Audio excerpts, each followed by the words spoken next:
Entonces, el tronco encefálico, esta es embriología nada más, solo para repasar. Acuérdense que el tronco encefálico, como todos los órganos, derivan de las vesículas embrionarias. En este caso, lo que es el bulbo raquídeo, ¿no? El bulbo raquídeo deriva del mielencéfalo, y lo que es el puente de Barollo deriva del metencéfalo, y lo que es el mesencéfalo deriva de la misma vesícula embrionaria llamada mesencéfalo. Eso no me voy a demorar, ya si ustedes en embriología lo van a repasar con más detalle. Miren, el tronco encefálico en sí es una estructura muy pequeña, ya mide más o menos 7 centímetros, ¿no? Es una estructura bien pequeña, pero está formada por 3 estructuras. ¿Cuáles son? El bulbo raquídeo. ¿Quién más? La protuberancia anular o puente de Barollo. Y por último, el mesencéfalo. 3 estructuras. En total hacen 7 centímetros. El tronco encefálico, aparte de tener ciertas funciones de control de la conciencia cardiovascular, de la respiración, etc., es el lugar de origen de los pares craneales, tanto su origen real como su origen aparente, excepto de 2. ¿De quién no? Olfatorio y óptico. Estos no se originan en el tronco encefálico. Muy bien.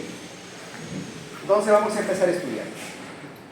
Vamos a usar estas 2 imágenes para hacerles configuración externa del tronco encefálico y pares craneales y sus principales funciones. La primera estructura que debemos estudiar es esta de acá y se llama bulbo raquídeo. ¿Qué otro nombre tiene el bulbo raquídeo? Médula oblongada, ¿cierto? Médula oblongada. Muy bien. Primer punto. El bulbo raquídeo es una estructura que su límite inferior, ¿quién es? La decusación piramidal. Acuérdense que el límite de la médula espinal era la decusación piramidal. O sea, el bulbo raquídeo, en otras palabras, se continúa con la médula espinal. Y su límite superior es este surco. ¿Cómo se llama? Surco bulbo protuberancial. En este surco bulbo protuberancial yo encuentro los orígenes aparentes. Acuérdense que los nervios tienen 2 tipos de orígenes: reales y aparentes, ¿cierto? El origen aparente es lo que yo veo, cómo es que sale del tronco encefálico. Y el origen real se encuentra dentro del tronco encefálico, ¿ya? En la sustancia gris. Ahora, si es un nervio sensitivo, su origen real, ¿dónde está? ¿Será en el tronco o es que llega al tronco? Si es sensitivo, llega al tronco, ¿ya? Y si es motor, su núcleo sí que se encuentra en el tronco. Entonces, no se confundan eso, porque ustedes dicen, o leen por ahí, origen real del vestíbulo coclear, oído. Escuchan oído, pero dicen, pero si el doctor me ha dicho que el origen real está en el tronco. No. Los sensitivos, su núcleo está en el tronco, ¿ya? O sea, llegan al tronco. Su origen es en la periferia. Pero si es motor, ahora sí. Si es motor, su origen sí está en el tronco, ¿ya? Y su función es en la periferia, pues el motor va del central al periférico, ¿cierto? Por eso se llama eferente. Muy bien. En el surco bulbo protuberancial nosotros encontramos el origen aparente de 3 nervios. ¿Cuáles son? Sexto, séptimo y el octavo. Vamos a ver. Sexto par craneal. ¿Cómo se llama? ¿Ah? Abducens. ¿Otro nombre? Motor ocular externo. Muy bien. ¿Qué debo saber de cada nervio? Primero, su origen aparente, que estamos viendo. Segundo, los nervios craneales pueden ser sensitivos, motores, mixtos, sensoriales y parasimpáticos. 5. Algunos libros dicen 3 nomás, ¿no? Motor, sensitivo y mixto. Ahí mueren, ¿no? Pero vamos a dividirlo así para que lo tengan más claro. Motor, sensitivo, sensorial, mixto y parasimpático. Muy bien. Sexto par craneal. ¿Qué nervio es? Es un nervio motor. Es decir, su origen real sí se encuentra en el tronco encefálico. Muy bien. ¿Cuál es su función? ¿A quién inerva? ¿Han escuchado ustedes de los músculos extraoculares del ojo? Sí. ¿Cuántos son? 6. Son 6. De estos 6, a uno nomás inerva este nervio, ¿no? ¿Cómo se llama? El recto externo. De ahí viene su nombre, ¿no? Motor ocular externo, porque inerva el recto externo. Muy bien, entonces el sexto par craneal es un nervio motor y inerva el músculo recto externo. Acuérdense que estos nervios salen por la base del cráneo, ¿no? ¿Por qué agujero de la base del cráneo sale el sexto?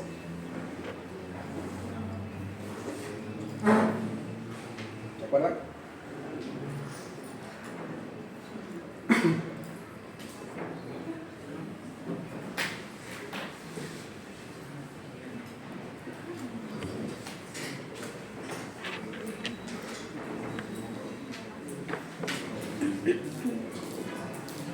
Por la fisura orbitaria superior, ¿no?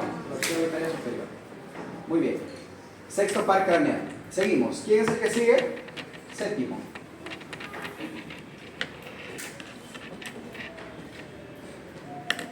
Séptimo par. ¿Cómo se llama el séptimo par? Facial. El facial es un nervio mixto.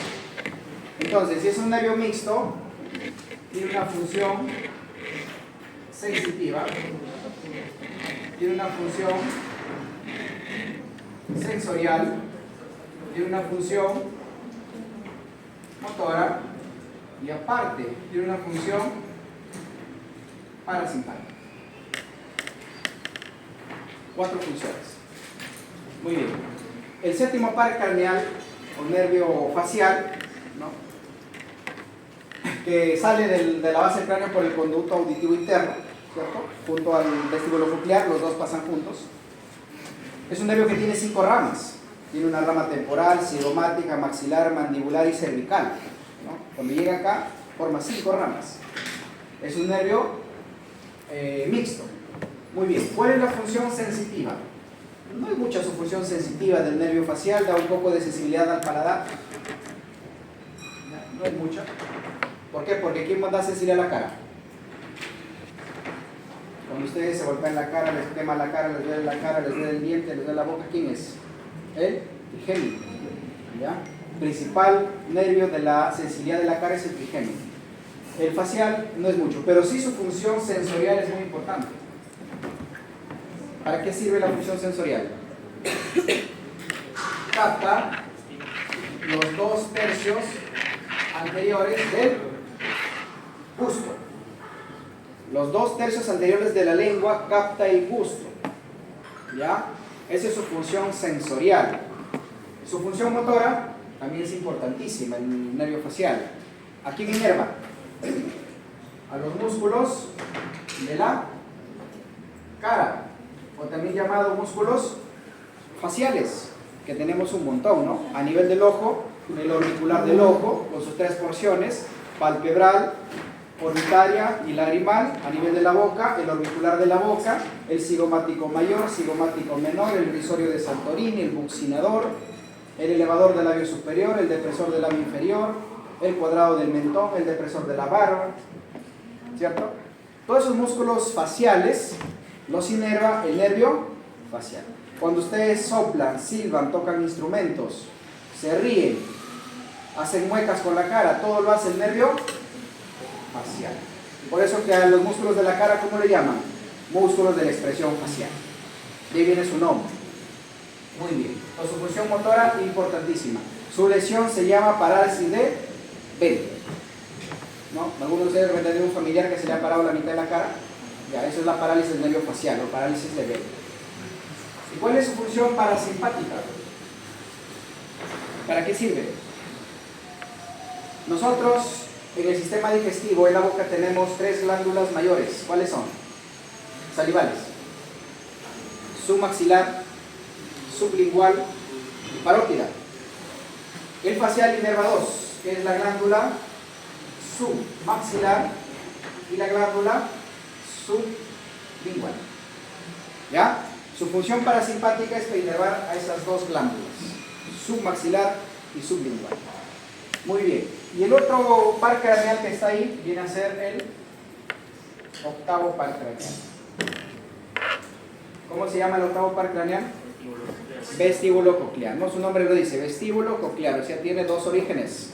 Es un nervio sensitivo. Si es sensitivo, ¿dónde es su origen? ¿En el tronco o es que llega al tronco? Llega al tronco.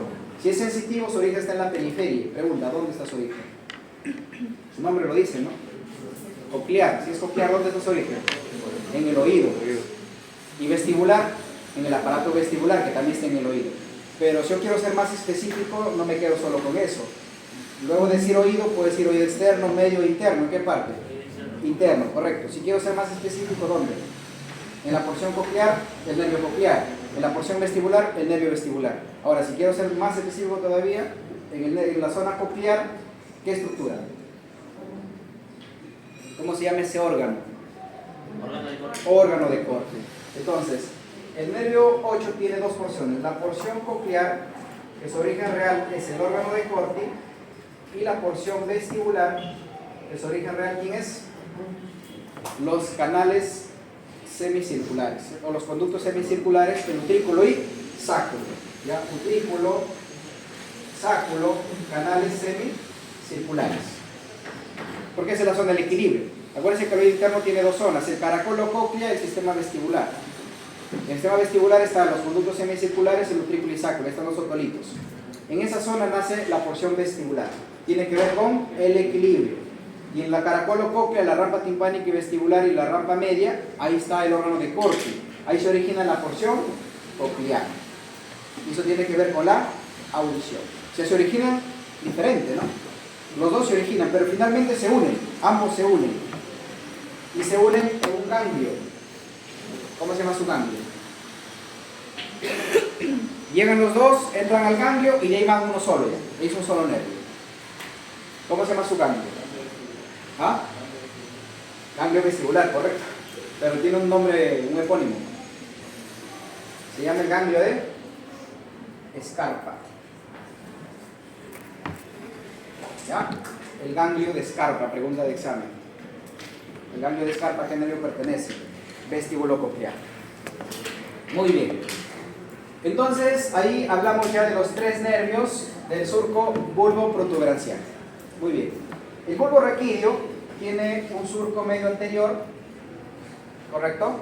Y tiene dos surcos más, el surco preolivar y el surco retroolivar. Preolivar y retroolivar. ¿Por qué? Porque esto se llama pirámide y esto se llama oliva. Pirámide y oliva, que son estructuras que pertenecen al bulbo raquídeo. Acuérdense todos de estos dos. Primero, este surco que está acá, que es el surco preolivar. Muy bien. El surco preolivar, ustedes están viendo ahí, el origen aparente de qué nervio es. ¿Cómo se llama este nervio? ¿Quién se origina en el surco preolivar? Se origina el doceavo par. ¿Y cómo se llama el doceavo par? Hipogloso. Muy bien. El hipogloso es un nervio motor. Si es motor, su origen real se encuentra en el bulbo raquídeo, en el tronco. Su origen aparente, surco preolivar. ¿Y su función cuál es? Inerva a los músculos de la lengua. ¿Cuántos músculos tiene la lengua? 17 músculos. Por eso que algunos hablan lo que les viene en mente, ¿no? 17 músculos inervan a la lengua y lo hace el nervio hipogloso, ¿no? El transverso, el igual superior, el igual inferior, el idiogloso, el glosofaríngeo, ¿no? Muy bien, 8 pares y un impar, por eso son 17. 17 pares de músculos de la lengua inervados por el doceavo par, o también llamado hipogloso. Muy bien. Y en el surco retroolivar, que es este, en el surco retroolivar, voy a ponerlo por acá. El surco retroolivar,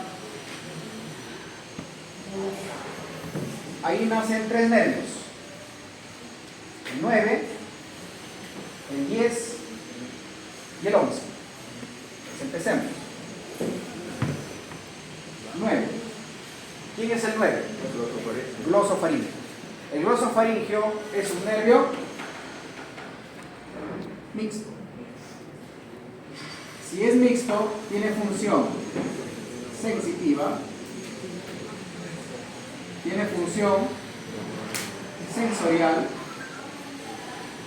tiene función motora, y no contento con eso, tiene función parasimpática. Muchas funciones, un nervio muy importante. Acuérdense que los tres nervios 9, 10 y 11 salen de la base del cráneo por el agujero yugular, ya antiguamente llamado agujero rasgado posterior. Muy bien. El noveno, o glosofaringeo, su función sensitiva, ¿cuál es? ¿A quién da sensibilidad? A la garganta. Cuando ustedes tienen faringitis, dolor de garganta, amigdalitis, este es el responsable. Cuando les duele la trompa de Eustaquio, este es el responsable. Cuando les duele el oído medio, este es el responsable. ¿Ya? Entonces, sensibilidad a la garganta, a la trompa de Eustaquio, al oído medio. ¿Ya? Al sistema, sobre todo torrinolaringológico, ¿no? Si se dan cuenta. ¿Sí les ha dolido el oído alguna vez? A todos nos ha dolido el oído alguna vez. Ya cuando ustedes tienen ese dolor, el glosofaringeo es el responsable. Muy bien. Su función sensorial también es importante. Si el facial me daba sensibilidad en los 2 tercios anteriores,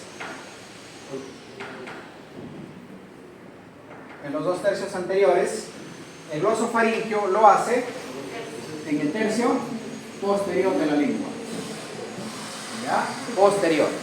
2 tercios anteriores, facial, 1 tercio posterior, glosofaringeo. Y su función motora casi no tiene mucho, ¿no? Inerva algunos músculos de la faringe, como el estilofaringeo, por ejemplo. ¿Ya? Músculos de la faringe. Y su función parasimpática también es importante. Si el facial, su función parasimpática era glándula salival maxilar y glándula salival lingual, ¿quién falta? La glándula salival llamada parótida. ¿Cómo se llama el conducto de la parótida? Que drena en el molar, el segundo molar, ¿no? Superior. ¿Cómo se llama su conducto? Que pasa por delante del músculo buccinador y macetero. El conducto de esteno. ¿Ya? La glándula parótida, su función parasimpática del glosofaringeo es inervar a la glándula parótida. Muy bien. ¿Quién sigue? Décimo par. El décimo par es un nervio mixto, comúnmente llamado vago, ¿ya? Cardio-neumoentérico o neumogástrico.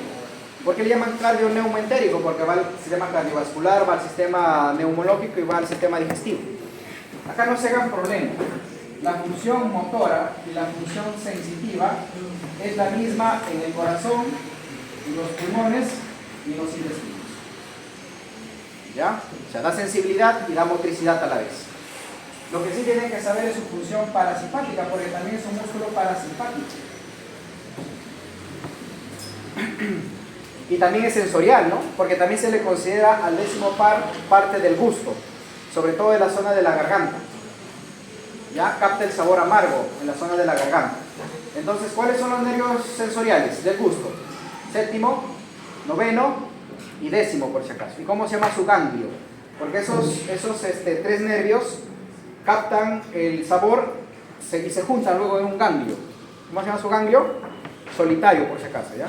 Alguna vez he preguntado, ¿cuál es el ganglio de los tres nervios del gusto? Se llama solitario. Acuérdense, si un nervio es sensitivo, voy a decirles esto, si un nervio es sensitivo, su origen real se encuentra en la periferia, ¿cierto? Muy bien. Si yo estoy diciendo que el séptimo par craneal es sensorial, el noveno par es sensorial, y se está originando en la lengua, ¿cómo se llama su órgano transductor? ¿Qué es un órgano transductor? Los nervios no llevan el gusto salado, el gusto amargo, no. Lo que llevan los nervios se llama impulso nervioso. alguien lo tiene que convertir a esa sustancia química, porque los sabores son químicos, en un impulso eléctrico, ¿cierto? ¿Quién lo hace? ¿Ah? Las papilas gustativas, específicamente los botones gustativos. Entonces, estos nervios, ¿dónde se están originando? En los botones gustativos. Ese es su origen real. ¿Ya? Muy bien. Y cuando se originan, ya luego se juntan y forman su ganglio solitario. Muy bien. Entonces, el nervio vago, su función parasimpática, ¿cuál es? En el corazón, bradicardia. En el sistema respiratorio, broncoconstricción. En el sistema digestivo, aumenta el peristaltismo. ¿Ya? El peristaltismo. Muy bien. Y nos faltaría por último el onceavo par. ¿Cómo se llama el onceavo par? Accesorio, también llamado espinal. Es un nervio motor. ¿A quién inerva? Los músculos. ¿Cómo se llama? El esternocleidomastoideo y el trapecio. El esternocleidomastoideo es este músculo que está acá, ¿no? ¿Alguna vez ha tortícolis? Se levantan de la cama y no pueden dar vuelta. Eso se llama tortícolis. La tortícolis es por la contractura espasmódica del esternocleidomastoideo, inervado por el onceavo par craneal llamado espinal o accesorio. Y el trapecio, que es este músculo potente que está acá, que nos permite trepar, ¿no? A los que levantan pesas. Trabajan los trapecios, ¿no? Onceavo par craneal. Muy bien. Muy bien. Seguimos. Voy a borrar eso para poder hacer los demás.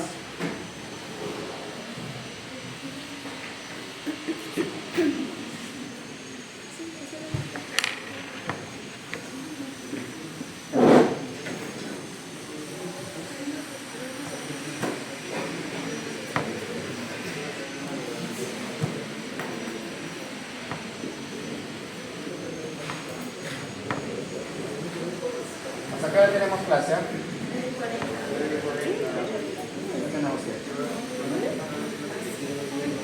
Muy bien, seguimos, atentos acá, seguimos. Les estoy haciendo el resumen de toda la clase, ¿eh? Eso está en sus diapositivas, pero acá les estoy haciendo todo el resumen porque si les hago todas las diapositivas no vamos a acabar y se va a caer a mitad. Seguimos con este órgano que se llama puente de Barollo o protuberancia anular. Bien, el puente de Barollo tiene una cara anterior, tiene una cara lateral y obviamente su cara posterior, ¿no? que forma lo que es el piso del cuarto ventrículo. En su cara anterior lo que ustedes tienen que saber es esto, el surco que está acá. ¿Cómo se llama ese surco?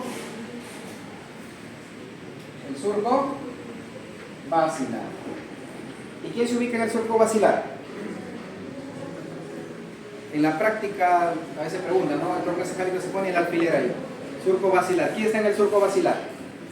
La arteria basilar. ¿Y la arteria basilar es el origen de quién? Claro, forma el polígono de Willis, da la cerebral posterior luego, ¿no? De acá la arteria basilar da una rama así que se llama cerebral posterior, que forma parte del polígono de Willis. Pero ¿cómo se origina? Porque se origina de dos arterias que vienen así. Las vertebrales. ¿Se acuerdan de los agujeros transversos de las cervicales? Desde C6 a C1, de las arterias vertebrales que nacen de la subclavia, y ahí se ascienden, ingresan por el agujero magno y se juntan acá en este surco basilar y forman la arteria basilar. La arteria basilar es la arteria importantísima porque irriga a la protuberancia, al bulbo raquídeo y al cerebelo, y da dos ramas terminales para formar el famoso polígono de Willis. Muy bien. En la protuberancia se ubica el origen aparente de este nervio. ¿Cómo se llama?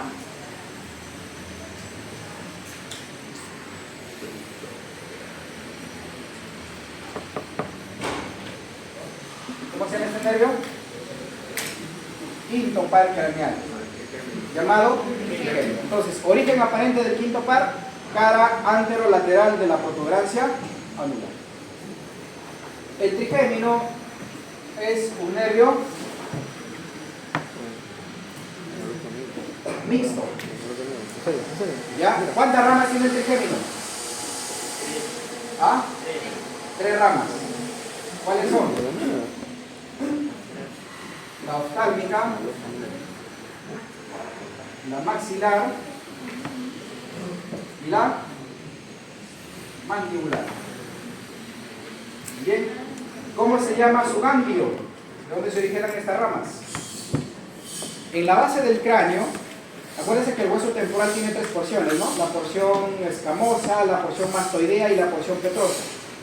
En la base del cráneo, en la porción petrosa, hay una depresión, hay una fosa. Esa fosa toma el nombre de este ganglio. ¿Cómo se llama? La fosa de Gasser. Por eso que el ganglio del trigémino se llama el ganglio de Gasser. Y de este ganglio de Gasser nacen las tres ramas, que no pasan por el mismo agujero, ¿no? Mucho se complica el ser humano, no pasa por el mismo agujero. La rama oftálmica pasa por la fisura orbitaria superior, o hendidura esfenoidal. La maxilar por el agujero oval, y la mandibular por el agujero redondo. Esa es anatomía 1, ¿no? Bueno, esta está en anatomía 1. Ya en sus sílabos ya no incluye cabeza y cuello, ¿no? Antes se hacía cabeza y cuello, y ahí se hacía la base del cráneo, para ver todos los orificios de la base del cráneo. ¿O sí les incluye? No, ¿no? Porque hace como 2 o 3 ciclos que no lo he visto, ya no le enseño, yo no tengo la clase. Antes lo enseñaba. Bueno. Entonces, el ganglio de Gasser, la rama oftálmica, maxilar y mandibular. Si es un nervio mixto, tiene una función sensitiva, tiene una función motora. La función sensitiva, ¿cuál es? Este sí es extraordinario, este nervio, ¿no? Le da mucha sensibilidad a quién? A la cara. Cuando ustedes tienen dolor de cara, ardor de cara, quemazón de cara, todo lo hace el trigémino. Hay una patología que se llama la neuralgia del trigémino, que es terrible, espero que nunca les dé. Porque hasta el aire les hace doler. Les cae el aire, les hacen así y les duele. Es terrible la neuralgia del trigémino. Hay personas que la sufren y es catastrófico. ¿Ya? Prefiero que me dé una parálisis facial, no mover la cara, porque eso se recupera, ¿no? A que me dé una neuralgia del trigémino. Muy bien. Entonces, la sensibilidad es la sensibilidad de la cara. Cuando me duelen los dientes, cuando me duelen las muelas, si dicen alguno, ¿no? Me duelen las muelas, trigémino. Me duele la cara, trigémino. Me duele la nariz, trigémino. Me duele el ojo, trigémino. ¿Y la función motora cuál es? ¿Para qué sirve? Para mover la cara, no, porque eso lo hace el músculo del nervio facial. Músculos de la masticación, así es. Músculos de la masticación. ¿Y cuántos músculos de la masticación tenemos? Los que les gusta a ustedes, comer. 4. El temporal, el macetero, el pterigoideo interno y el pterigoideo externo. 4 músculos de la masticación. ¿Ya? 4 músculos de la masticación. Pero les hago una pregunta. De estos 3 nervios, oftálmico, maxilar y mandibular, ¿los 3 son motores? No. El único motor es el mandibular. El oftálmico y maxilar son netamente sensitivos. No llegan a la nariz, incluso a la cavidad nasal. Cuando a usted les duele la nariz, este nervio es el responsable. Con su rama maxilar sobre todo. Muy bien. La mandibular es la única motora con su rama alveolar inferior, con su rama lingual y con su rama miloidea. Aparte de inervar a los músculos de la masticación, también inerva al músculo digástrico anterior y al miloideo, que son los músculos suprayoideos. Muy bien, quinto par craneal o nervio trigémino. Seguimos. Luego tenemos a este surco, que también lo veo acá, ¿no?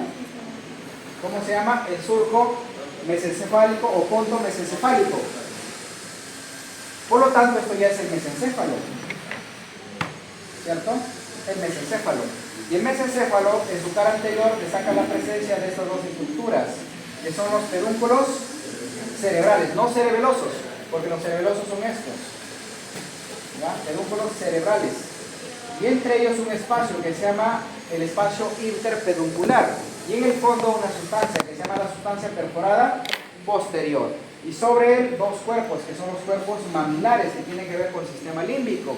Y sobre él el tuber cinerum, que es la comunicación de la glándula hipófisis con el hipotálamo. El hipotálamo ya pertenece al cerebro medio, también llamado diencéfalo. En ese espacio interpeduncular nace este nervio. ¿Cómo se llama? Tercer par craneal, o también llamado motor ocular común.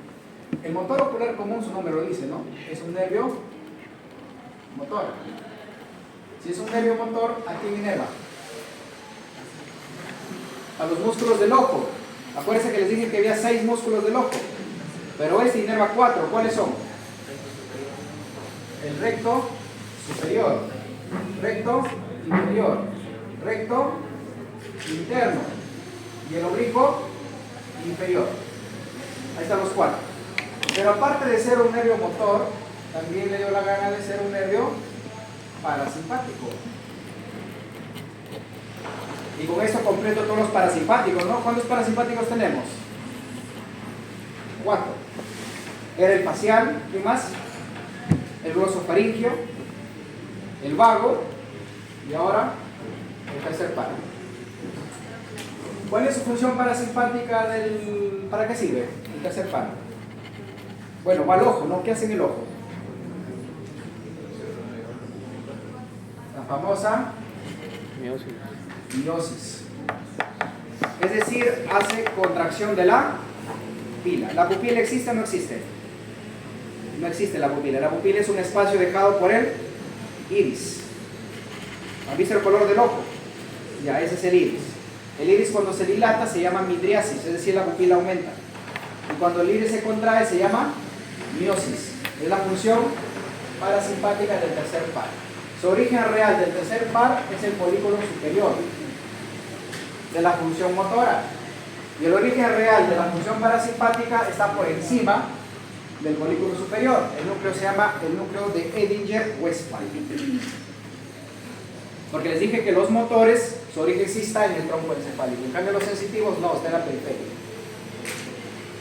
Muy bien. Y nos falta este nervio de acá, vamos a borrar allá.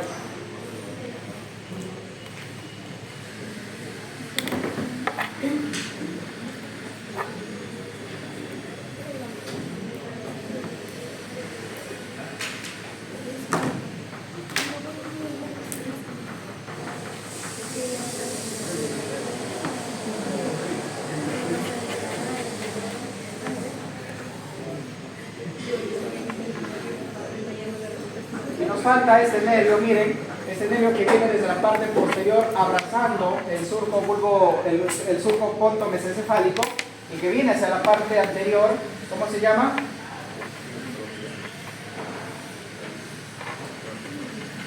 Cuarto par craneal, o también llamado patético o troquial.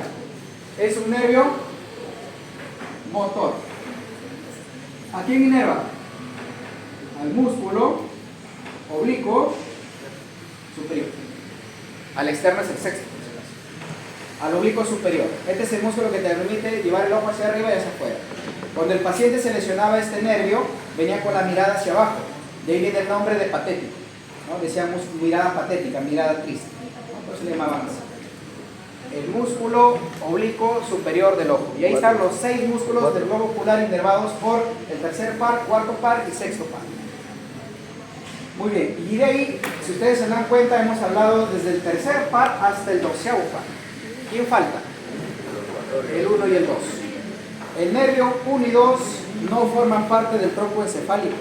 Ni su origen real está en el tronco, ni llegan al tronco, están fuera. ¿Y quiénes son?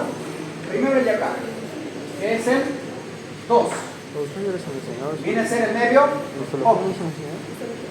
El nervio óptico es un nervio sensitivo o sensorial, si quieren llamar, porque tiene que ver con el sentido, pues, ¿no? Pregunta número 1, ¿dónde está su origen real del óptico? Si es sensitivo, está en la periferia. ¿Dónde? Bueno, de forma general dirán el ojo, pues, ¿no? Porque ahí está. Pero ¿cómo? ¿En qué parte del ojo? Córnea, no. Si a mí me trasplantan la córnea, sigo viendo, ¿cierto? No, el nervio óptico es el que se origina ahí. ¿Cuál es el órgano más importante de su ojo? ¿Cuál es la parte más importante? La retina. Pues cuando a ustedes se les prende la retina se quedan ciegos para toda la vida. Nadie les recupera eso. Entonces, el origen real del nervio óptico es la retina. Ya, es la retina. Muy bien. De ahí parte ¿No? ¿Por dónde sale el nervio óptico? ¿Por dónde entra la base del cráneo? Por el conducto óptico en la base del cráneo. De ahí se dirige al cuerpo geniculado lateral, de ahí se dirige al folículo superior y de ahí se dirige al quiasma óptico. Y del quiasma óptico ya se dirige al óvulo, ¿qué lóbulo? Occipital. Al óvulo occipital. Muy bien, entonces su función es, bueno, su nombre lo dice, ¿no? La misión. Sirve para mirar. El otro es el que está acá, que está en el surco olfatorio y viene a ser el primer par craneal. El primer par craneal es un nervio sensitivo también. ¿Dónde está su origen real? Bueno, entonces, el órgano transductor del óptico es la retina, ¿ya? Correcto. El primer par craneal, ¿dónde está su origen real? En la nariz, ¿cierto? Acuérdense que la cavidad nasal tiene dos partes. La parte superior, el tercio superior, que es la pituitaria amarilla, y los dos tercios inferiores, que es la pituitaria rosada. La pituitaria rosada se encarga de la respiración y la pituitaria amarilla de la olfacción. Ahora la pregunta es, ¿este nervio tiene órgano transductor? O sea, ¿hay alguien que transforma los olores en impulso nervioso acá? ¿Tenemos o no tenemos? En el ojo ya sabemos que es la retina, ¿cierto? En la lengua, los botones gustativos. En el oído, el órgano de Corti. ¿Y acá? En la piel también sabemos, ¿no? Los corpúsculos de Meiler, Pacini, Ruffini, etc. ¿Acá quién es? No, los senos paranasales no. Nadie, no existe. El único nervio que no tiene órgano transductor y él mismo capta sus olores es el olfatorio. No tiene. Se dice, ¿no? En forma filogenética evolutiva, que sí teníamos. Ese órgano le llamaban el órgano de Jacobson. Que sí lo tiene ¿quién? Los animales, pues. Los perros. Bueno, casi todos los animales. Los animales tienen el órgano de Jacobson, por eso que los animales tienen mejor olfato que nosotros. Si no, nosotros andáramos detrás de la cocaína. Pero no pasa eso, porque nuestro olfato es pésimo. Nuestro olfato, el órgano que mejor se adapta, ¿quién es? El olfato. Cuando ustedes van a Chimbote, primero, segundo, tercer día no pueden ni comer, al quinto día comen riquísimo, porque ya no sienten nada, se adaptó. Y eso debe ser porque lo que capta los olores es el mismo nervio, son sus neuronas bipolares. ¿Ya? Acuérdense de eso. El olfatorio se sale del cuadro. Segundo, los nervios que llevan la información de los sentidos, como el gusto, pasan por el tálamo.